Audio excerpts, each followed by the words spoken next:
Good day guys. Dito tayo ngayon sa MOA. So pag-usapan nating topic ngayon ay tungkol sa ating registration ng ating motor. Kasi yung ating Honda Click ay nabili noong January 2022. Tapos na-register siya ng February 2022. Ngayon, nung na-register na siya, may lumabas na rin siyang plaka.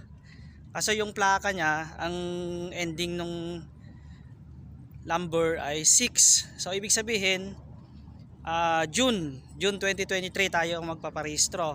Pero syempre kailangan natin tanungin at alamin kung ano ba talaga susundin natin. Yung registration date ba ng February o yung ending plate, ending last number ng ating license plate. So aalamin natin yon. So maglakad-lakad lang tayo habang nagkikwento tayo tungkol sa ating registration. So yun nga, nabili yung ating motor ng January at na-register siya ng February 2022. Hindi ko lang sure kung kasabay yung plaka after niya marehistro, pero may plaka na siya. 6 nga yung dulo nung license plate.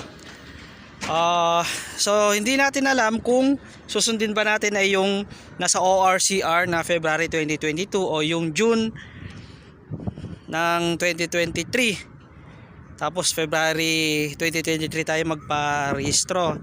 So nagtanong tayo sa mga law enforcer.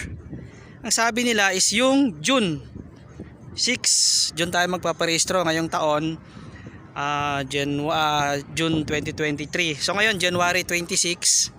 So kung sakaling susundin natin yung February, mapapaso na tayo ng February hanggang February 30 na lang. So need natin magparehistro next month. Pero kung yung June, syempre matagal pa.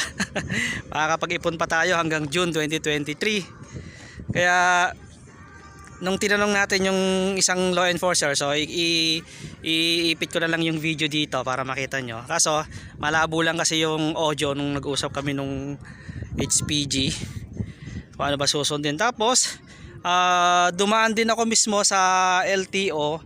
So same lang naman ang sinabi nila sa may LTO na Valiches, na ang susundin ko ng dapat magparehistro ay sa June 2023, which is yung ending ng natin, license plate natin is 6. So June 2023 tayo magpaparehistro. So ngayon, sa mga katulad kong gustong malaman yung kanyang registration na bagong bili lang na sasakyan, tapos may lumabas na plaka nakasunod nun, so yun ang susundin natin, yung last na ending number ng ating license plate. So sa akin ay June 2023. So ulitin ko, nabili natin ng January 2023 yung motor. Hindi pala ako nakabili, may dating may-ari. Nabili niya ng January 2022. Tapos lumabas yung registration ng February 2022. Ngayon, meron na rin siyang plaka ng ending ay 6. So ibig sabihin June 2023 na tayo magpaparehistro ng ating motorsiklo.